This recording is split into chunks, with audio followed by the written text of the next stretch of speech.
అందరికీ నమస్తే అండి. జై శ్రీరామ్. నా పేరు కళ్యాణ్. శివశక్తి ఆర్గనైజేషన్ మాది. నేను హిందుత్వవాదిని. హిందుత్వం కోసమే పనిచేస్తుంటాను. ఇక్కడికి ఇవాళ నాతోనొచ్చినటువంటి వాళ్ళు ఇప్పుడు లలిత్ గాని, మన సాయి గౌడ్ అన్న గాని, లేకపోతే భరతవర్ష, దువ్వాడ శివప్రసాద్ గాని, సిద్ధుబాయి గాని, తోటి మిత్రులందరూ చాలామంది ఇక్కడ హిందుత్వవాదులున్నారు.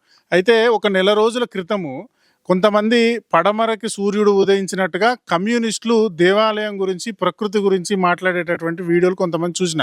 స్వతంత్ర జర్నలిస్టుల పేరుతో కొంతమంది మాట్లాడినటువంటి వీడియోలు చూసి, ఇక్కడ దామగుండంలో విధ్వంసం జరుగుతుంది, దామగుండంలో 12 లక్షల చెట్లను నరికేస్తున్నారు, హైదరాబాద్ ఆక్సిజన్ తీసేస్తున్నారు, ఇక్కడ రేడియేషన్ ద్వారా చుట్టుపక్కల ఉన్నటువంటి గ్రామాల్లో ఉన్నటువంటి ఆడవాళ్ళకి క్యాన్సర్ వస్తుంది, మగవాళ్ళకు పుంసత్వం పోతుంది అనేటటువంటి ఒక దుష్ప్రచారం చేసేటటువంటి వీడియోలు కొన్ని చూసిన. అసలు ఏంటి ఈ స్టోరీ అనేటటువంటి తెలుసుకున్న తర్వాత నిన్న ఇక్కడ స్థానికులతో, నాకు తెలిసిన మిత్రులతో కొంతమందితో మాట్లాడి నిన్న సదానంద రెడ్డి అన్నను కలిసి ఇక్కడ అసలు ఏం జరుగుతుంది అనేటటువంటి వివరాలు పెద్దలందరి దగ్గర వివరాలు తీసుకోవడం జరిగింది. ఈరోజు తోటి హిందుత్వవాద మిత్రులందరినీ తీసుకొని ఈ దామగుండం రామలింగేశ్వర స్వామి దేవాలయం దగ్గరికి రావడం జరిగింది. అయితే వాళ్ళు చేస్తున్నటువంటి ప్రచారం ఏదైతే ఉందో అది ఖచ్చితంగా పచ్చి అబద్ధము. ఇక్కడ ఏ విధమైనటువంటి విధ్వంసం జరగట్లేదు. ఇక్కడ చుట్టుపక్కల ఉన్నటువంటి గ్రామాలు కానీ, ఇక్కడ చుట్టుపక్కల ఉన్నటువంటి ప్రజలు కానీ, పిల్లలు కానీ, పేదలు కానీ అభివృద్ధి చెందేటటువంటి కార్యక్రమమే ఇక్కడ జరుగుతుంది. అభివృద్ధి నిరోధకులు, ఈ దేశ రక్షణని నాశనం చేయాలనుకునేటటువంటి వాళ్ళు, హిందుత్వాన్ని నాశనం చేయాలనుకునేటటువంటి కమ్యూనిస్టులు మాత్రమే ఇక్కడ నావీ రాడార్ వ్యవస్థ అనేటటువంటిది రాకూడదు అనేటటువంటి ప్రచారం చేస్తున్నారు. వాళ్లకు విదేశాల నుంచి కానీ, కొంతమంది ఇక్కడ స్థానికంగా ఉన్నటువంటి రిసార్ట్లు, ల్యాండ్ ఓనర్సు, జిహాదీలు, ఇంతకుముందు పరిటాల రవి హత్య జరిగినటువంటి సందర్భంలో వాళ్ళు ట్రైనింగ్ తీసుకున్నటువంటి ప్రాంతం కూడా ఇదే. హత్య చేసినటువంటి వ్యక్తులు ఈ చుట్టుపక్కల ప్రాంతాల్లోనే వాళ్ళు ట్రైనింగ్ తీసుకున్నారు. ఎందుకంటే ఇక్కడ అసాంఘిక కార్యకలాపాలు జరుపుకోవడానికి కొంత అవకాశం ఉంటుంది కమ్యూనిస్టులకు.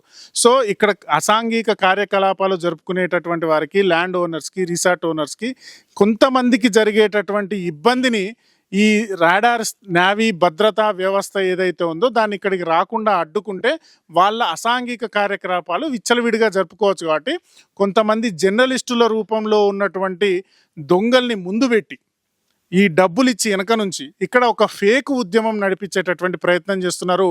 చుట్టుపక్కల గ్రామాల్లో ఉన్నటువంటి పిల్లలకి, చుట్టుపక్కల గ్రామాల్లో ఉన్నటువంటి యువతని, ప్రజల్ని తప్పుదారి పట్టించేటటువంటి ప్రయత్నం చేస్తున్నారు. ఇక్కడే గనక దేశ భద్రతకు 3 విభాగాలు ఉంటాయి. ఒకటి నేవీ ఉంటుంది, 2 ఎయిర్ ఫోర్స్ ఉంటుంది, 3 మిలిటరీ ఉంటుంది. ఆ 3 రక్షణ విభాగాలలో ఒక రక్షణ విభాగమైనటువంటి నేవీ ఇక్కడ ఒక పెద్ద సిబ్బందితోని ఒక 1000 ఎకరాలలో తమ వ్యవస్థను ఏర్పాటు చేసుకుంటే చుట్టుపక్కల స్కూళ్ళు వస్తాయి, కాలేజీలు వస్తాయి, బిజినెస్ పెరుగుతుంది, చుట్టుపక్కల గ్రామాల్లో ఉన్నటువంటి వాళ్ళందరికీ ఉపాధి కలుగుతుంది. ఇక్కడ ఆ వ్యవస్థని ఏర్పాటు చేయడానికి ఒక 5 సంవత్సరాలు పడితే ఇక్కడ కట్టడానికి కానీ, దానికి కావాల్సినటువంటి సామాగ్రి కానీ అంతా ఈ చుట్టుపక్కల ప్రాంతాల నుంచే వస్తుంది. వాళ్ళకి కావాల్సినటువంటి వ్యవసాయము, పనిముట్లు అన్నీ చుట్టుపక్కల ఊర్ల నుంచే వస్తాయి. ఇక్కడ ఉన్నటువంటి వాళ్ళే అభివృద్ధి చెందుతారు. ఇలా అభివృద్ధి చెందేటటువంటి ప్రాంతాన్ని అభివృద్ధి చెందకుండా అసాంఘిక కార్యకలాపాలు నెరవేర్చుకోవడానికి కొంతమంది జిహాదీలు, కమ్యూనిస్టులు, నక్సలైట్ ముఠాలు, కొంతమంది వ్యాపారవేత్తలు ఫేక్ జర్నలిస్టులను ఫేక్ ఉద్యమాల పేరుతో ముందు పెట్టి నడుపుతున్నారు. కాబట్టి మీకు ఇక్కడ నావీ రాడార్ వ్యవస్థ రావడం వల్లనే మీకు అభివృద్ధి జరుగుతుంది అనేది మీరు గుర్తుపెట్టుకోవాలి. రెండో ముఖ్యమైనటువంటి పాయింట్ ఏంటంటే, ఇక్కడ దేవాలయం గురించి చాలా తప్పుడు ప్రచారం చేస్తున్నారు కొంతమంది దొంగ స్వామీజులు కానీ, కొంతమంది కమ్యూనిస్టులు హిందూ ముసుగేసుకొని దేవాలయానికి అన్యాయం జరుగుతుంది, దేవాలయం పోతుంది అని. ఇక్కడ నావీ వాళ్ళు చాలా క్లియర్గా స్టేట్మెంట్ ఇచ్చారు, దేవాలయాన్ని అభివృద్ధి చేస్తాము. ఇక్కడ చూస్తే మీరు పాడుపడిపోయినటువంటి వ్యవస్థలో ఉంది దేవాలయం. దీన్ని ఇంకా అభివృద్ధి చేసి ఇక్కడ జాతరలు జరిగేటప్పుడు కానీ, చుట్టుపక్కల గ్రామాల ప్రజలు రోజు వచ్చి దర్శనం చేసుకునేటటువంటి వ్యవస్థను మేము ఏర్పాటు చేస్తాము అని ప్రభుత్వం వారు, రక్షణ రంగ వ్యవస్థ వారు చాలా అద్భుతంగా స్టేట్మెంట్ ఇచ్చారు. రికార్డెడ్గా కోర్టుకి ఇచ్చారు, పర్యావరణానికి ఇచ్చారు. ఒక చెట్టు పోతే 10 చెట్లు పెడతామని మాట ఇచ్చారు.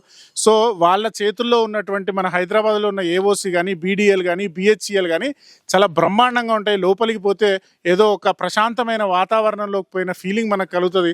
అట్లాంటి పరిస్థితి ఇక్కడ వస్తుంది. మేమంతా హిందుత్వవాదులం. నేను హిందుత్వం కోసం గత 10 ఏళ్ళుగా పనిచేస్తున్నాను. నేను దేశ రక్షణకు అవసరమైతే మా దేవాలయాల భూమిని ఇవ్వడానికి నాలాంటి వాళ్ళు హిందువులు కొన్ని లక్షల్లో సిద్ధంగా ఉన్నారు. కానీ దేవాలయాన్ని అడ్డు పెట్టుకొని వాళ్ళ స్వతంత్రంగా వాళ్ళ స్వకార్యాల కోసం స్వార్థాల కోసం పనిచేసేటటువంటి జర్నలిస్టులను కానీ ఫేక్ ఉద్యమాలు నడిపేటటువంటి దొంగల్ని కానీ ప్రజలు ఎవరు నమ్మకూడదని కోరుకుంటున్నాను. జై శ్రీరామ్, భారత్ మాతాకి జై.